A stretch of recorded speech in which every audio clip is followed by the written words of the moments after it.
At 3:12 local time, somewhere in the northern Arabian Sea, the night watch aboard a United States Navy supercarrier is calm. Inside the ship's Combat Information Center, the room is dim, lit mostly by the soft green glow of radar screens. Operators quietly monitor merchant vessels, escort ships, and distant contacts scattered across hundreds of miles of dark, open water. Then the sonar console gives a single sharp tone. A petty officer leans closer. A second tone follows, clearer than the first. For half a second, the sonar technician says nothing. Then his voice cuts through the silence. Possible transient. Across the room, heads turn. The supervisor steps behind the console as the waveform scrolls across the display. Short, intense spikes appear beneath the natural background noise of the ocean. Another spike follows, then another. The technician speaks again, this time with more certainty. 2 transient signatures. For a moment, nobody moves. Everyone in that room understands what it could mean. Something has been launched beneath the surface. A second later, the computer begins calculating speed and bearing. Numbers flash onto the tactical display. Speed, over 50 knots. Course, converging. One of the officers says the word quietly. Torpedoes. The captain does not wait for further confirmation. Sound general quarters. Instantly, the carrier comes alive. Alarms echo through the passageways. General quarters, all hands man your stations. Across the 330-meter flight deck, sailors move fast toward ladders, hatches, and assigned positions. Deep inside the hull, watertight doors seal shut. Crews take their places as the ship shifts from routine patrol to full defensive readiness in a matter of seconds. Back in CIC, the tactical picture becomes clearer. 2 incoming tracks are now visible on the screen. Distance, 6 nautical miles, closing fast. Estimated time to intercept, under 7 minutes. One officer leans toward the captain. Bearing 093. Another voice follows immediately. Second track, bearing 147. The room goes silent again. Different bearings, different launch points. That means only one thing: 2 submarines. Someone has positioned a crossfire around the most valuable ship in the strike group. The tactical officer reports that the escort destroyers are already moving. On the radar display, 2 Arleigh Burke-class destroyers break away from the formation, their engines driving them to flank speed as they begin wide protective arcs around the carrier. Their sonar systems switch to active mode. Moments later, deep metallic pulses roll through the water, spreading across the dark sea. Above the carrier, an MH-60R Seahawk crew is already strapped in and waiting. The order comes through. Rotors begin to spin.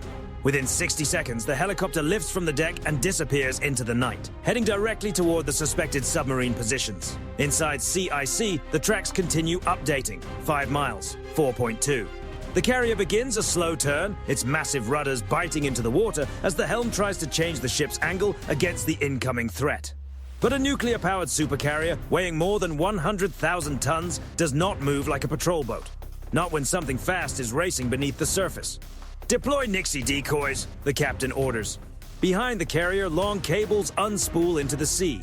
The AN/SLQ-25 Nixie system drops into the water and begins broadcasting powerful acoustic signals designed to pull the incoming torpedoes away from the ship. A moment later, the first track begins to shift. Its guidance system is searching. But the second track does not change. It remains steady, locked on course. 3 nautical miles. An officer studies the sonar display. Recommend evasive maneuver.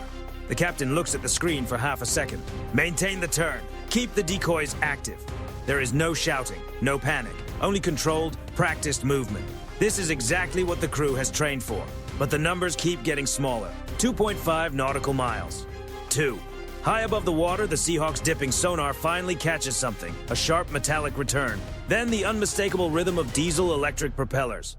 The sensor operator calls it out. Subsurface contact confirmed. The data streams back to the carrier almost instantly. Acoustic comparison begins, and within seconds, a classification appears on the main display. Kilo-class submarine, Iranian Navy, and it is not alone. 20 miles away, a second sonar buoy detects another contact. Another submarine. Now the trap is clear. 2 Iranian submarines had been waiting in silence on opposite sides of the strike group, hidden beneath the thermal layer of the ocean. And now, their torpedoes are already moving through the water. Inside CIC, the countdown continues. 2 nautical miles, 1.8. The sonar technician stares at the screen. Then he says the sentence that makes every officer in the room look up. They're switching to terminal guidance. That means the torpedoes are no longer searching. They have chosen their target. They have chosen their target. And now they are heading directly toward the carrier. 15 minutes earlier, 400 feet beneath the surface of the Arabian Sea, there is no light at all. Inside an Iranian Kilo-class submarine, the air is heavy with the faint smell of diesel, warm metal, and machine oil. Red lighting fills the narrow control room, casting shadows across the faces of a dozen sailors sitting motionless at their stations. The submarine is running on battery power. No engine noise, no unnecessary movement. Only the slow turn of the propeller, pushing thousands of tons of steel through the dark water at just 3 knots. Then the sonar operator raises one hand. Surface contacts detected. On his display, several acoustic signatures begin to appear. They are large, slow, and layered, standing out clearly from the background noise of the ocean. It is exactly what the crew has been waiting for. The officer of the watch leans closer to the screen. Carrier Group. Even through the shifting sounds of the sea, the signature is impossible to mistake. A nuclear-powered supercarrier has an acoustic profile unlike almost anything else in the ocean. Cooling pumps, turbines, auxiliary machinery. Hundreds of mechanical rhythms combine into one deep industrial pulse. And around it, there are escorts, destroyers, cruisers, all moving together in a protective formation. The Iranian submarine commander studies the sonar display without speaking. Distance, 18 nautical miles. Perfect. He glances toward the navigation plot. His submarine is positioned directly ahead of the carrier's projected path, hidden beneath a temperature layer that bends sonar waves and makes detection far more difficult. But the strongest part of the plan is not here. It is 20 miles to the west. There, a second Iranian submarine waits in the same silence. Another Kilo-class boat, another crew holding position beneath the surface. The two submarines have spent almost 6 hours slowly moving into place. No transmissions, no radar, no periscope exposure. Only passive sonar, careful movement, and patience. Because the entire plan depends on one thing above everything else. Timing. The commander raises one finger. Confirm target classification. The sonar operator nods. Multiple escorts, one large acoustic signature, consistent with a U.S. supercarrier.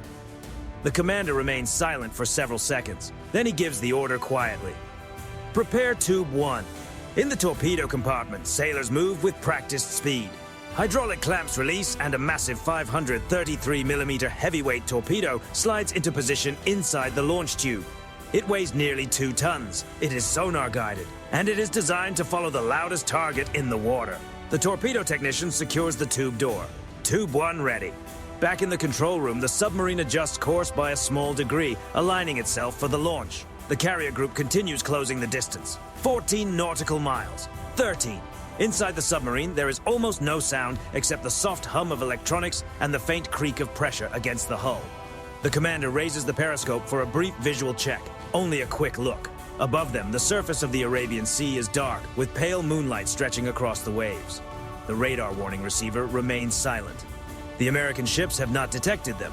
The periscope drops again.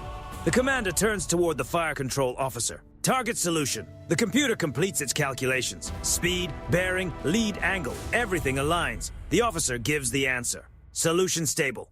At nearly the same moment, far to the west, the second submarine is running the same calculations. 2 crews, 2 torpedoes, 2 different approach angles. The idea is simple, but dangerous. If both torpedoes approach the carrier at nearly the same time, the ship's defenses will be forced to react in multiple directions at once. That is the purpose of the trap. Split the response.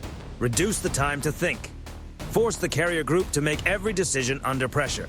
The Iranian commander places his hand near the launch console. Launch 1. Compressed air surges through the tube, forcing the torpedo forward and out into the black water. Seconds later, its propulsion system comes alive and its guidance begins searching for the carrier's acoustic signature. On the sonar display, the torpedo fades into the darkness. Unit running. 30 seconds later, hundreds of meters away, the second submarine launches as well. Another torpedo enters the water.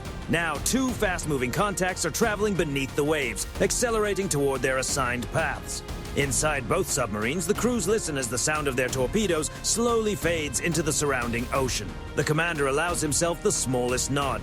If everything happens exactly as planned, the torpedoes will reach the carrier within minutes. And by the time the Americans fully understand what is unfolding, the window to react may already be closing. But there is one thing neither submarine crew knows. Several hours earlier, high above the Arabian Sea, another aircraft had already changed the entire battlefield. Several hours earlier, high above the Arabian Sea, a U.S. Navy P-8 Poseidon maritime patrol aircraft had been moving slowly across this exact stretch of water. Its flight path was careful and deliberate, forming a wide search grid over the dark ocean below.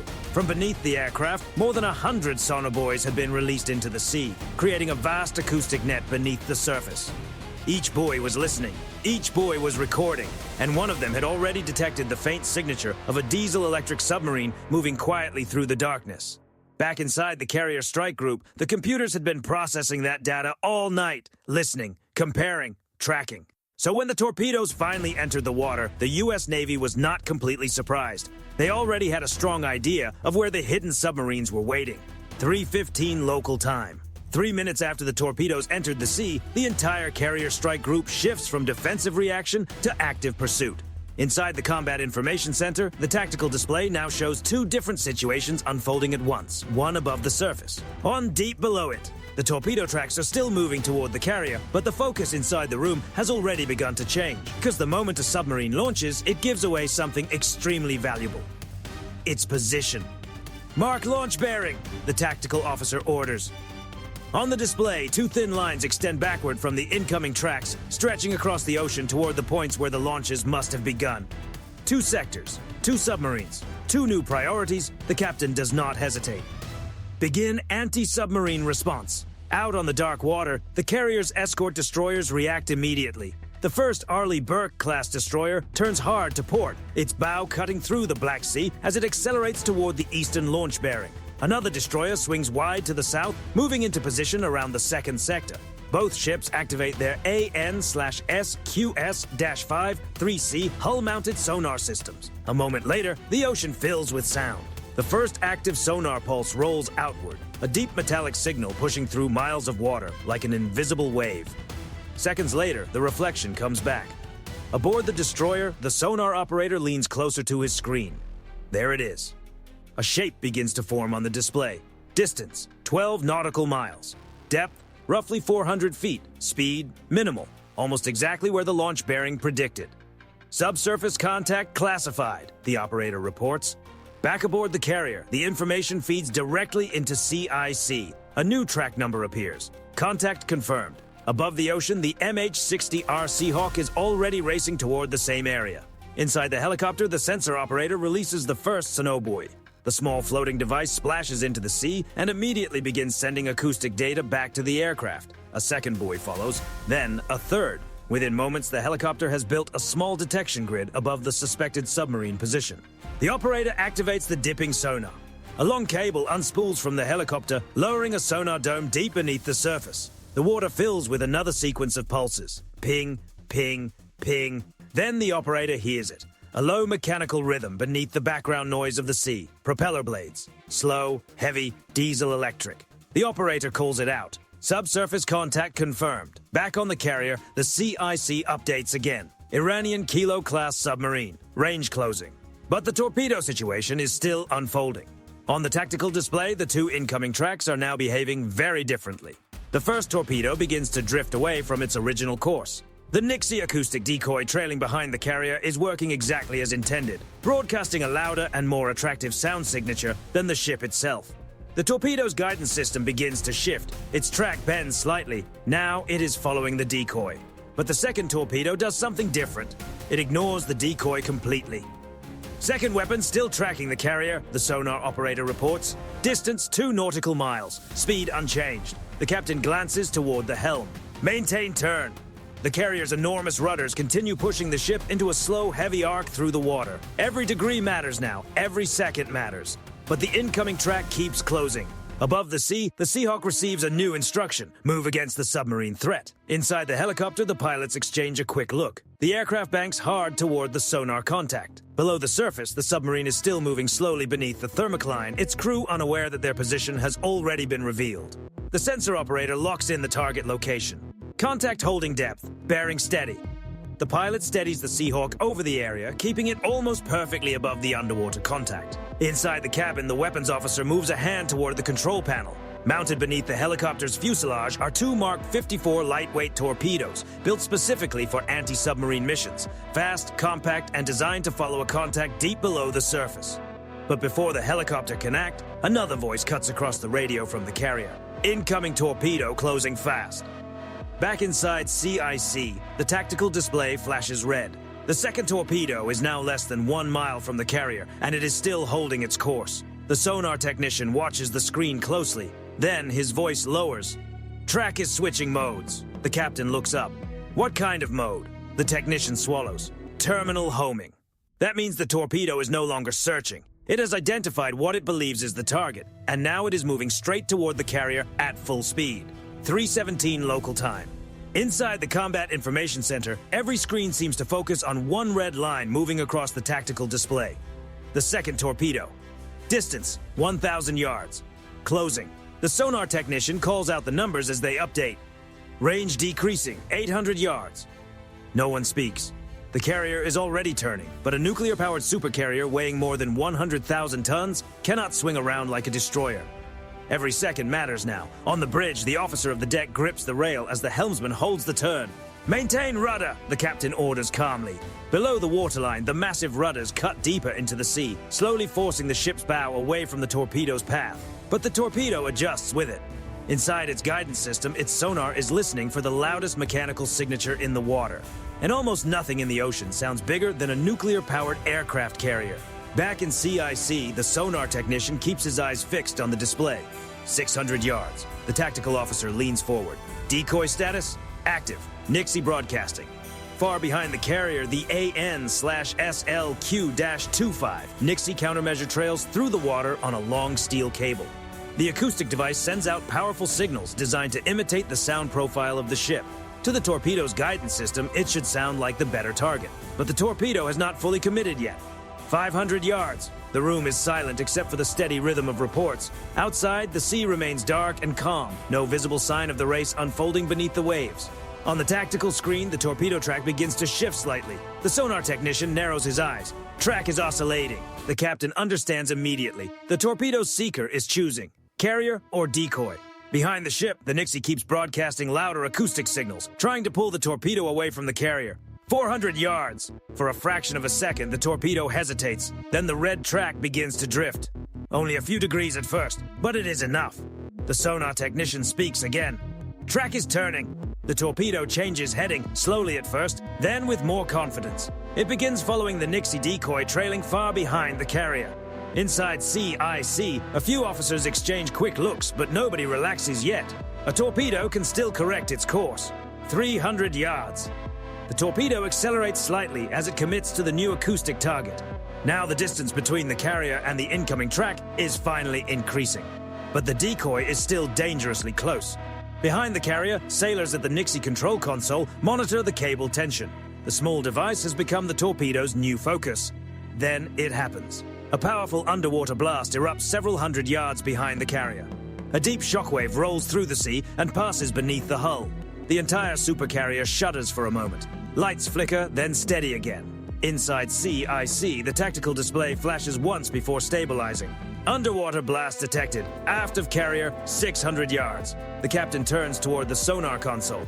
Confirmed decoy impact. The technician studies the acoustic return. A cloud of bubbles spreads across the sonar display where the torpedo went off. The Nixie signal disappears. He nods. Torpedo neutralized. Decoy lost. A quiet breath moves through the room. The carrier has survived. But the situation is far from over. Because somewhere beneath the surface, the submarine that launched the torpedo is still out there. Above the water, the MH-60R Seahawk continues circling over the sonar contact detected only minutes earlier. Inside the helicopter, the sensor operator watches the acoustic feed from the dipping sonar. The submarine has not moved far. Still slow, still deep. The pilot glances toward the weapons panel. Contact holding? Affirmative, the operator replies. Back inside CIC, the tactical officer sends the final instruction. Helicopter, you are cleared to proceed. Inside the Seahawk, the weapons officer flips open the safety cover. His hand moves toward the release switch. Below the aircraft, nearly 400 feet beneath the surface, the Iranian submarine continues gliding through the darkness. Its crew still believes the torpedo run against the carrier is unfolding. They cannot see the carrier. They cannot see the destroyers moving in from two directions. And they cannot hear the helicopter holding position directly above them. But the Seahawk crew can hear them clearly. The sensor operator marks the submarine's exact location. Then he says 3 words over the intercom. Contact is locked. 3:19 local time. High above the Arabian Sea, the MH-60R Seahawk holds a slow, controlled orbit. Its rotors beat steadily against the night sky, while the ocean below looks calm and almost empty. But everyone inside the helicopter knows what is hidden beneath the surface. 400 feet down, an Iranian Kilo-class submarine moves slowly through the water, still unaware that it has already been located. Inside the Seahawk, the sensor operator studies the sonar feed streaming from the cable suspended below the aircraft. The acoustic picture is clear: a long cylindrical hull, large propeller blades turning slowly. Depth, approximately 400 feet. Speed, barely 3 knots. The operator confirms it again. Submarine contact stable. The pilot keeps the aircraft steady while the weapons officer prepares the payload. Mounted beneath the Seahawk's fuselage is a Mark 54 lightweight torpedo designed for anti-submarine operations in exactly this kind of scenario. Compact, fast, built to track contacts beneath the surface. The weapons officer enters the final data: bearing, depth, estimated speed. The computer processes the solution in seconds. Solution ready. Back inside the carrier's Combat Information Center, every console is watching the same feed from the helicopter. The captain gives the final authorization. Proceed. Inside the Seahawk, the weapons officer presses the release. The torpedo drops cleanly from the helicopter and splashes into the ocean below. For a brief moment, it rests on the surface. Then its motor comes alive. The Mark 54 dives beneath the waves, its guidance system activating as it begins searching for the submarine's acoustic signature. Underwater, the torpedo accelerates, 40 knots, then faster. Inside the Iranian submarine, the sonar operator suddenly stiffens. A new sound has appeared. High frequency, fast moving, closing in. His voice cuts through the control room. Torpedo in the water. The commander turns sharply toward the console. Bearing? The operator studies the display. Above us. That answer changes everything. The Americans have found them. Emergency dive, the commander orders. Ballast tanks flood as the submarine angles downward, trying to slip deeper beneath the thermal layer, where sonar becomes more difficult to read. But the Mark 54 is already following the submarine's propeller noise. The torpedo adjusts its path, and it is closing fast.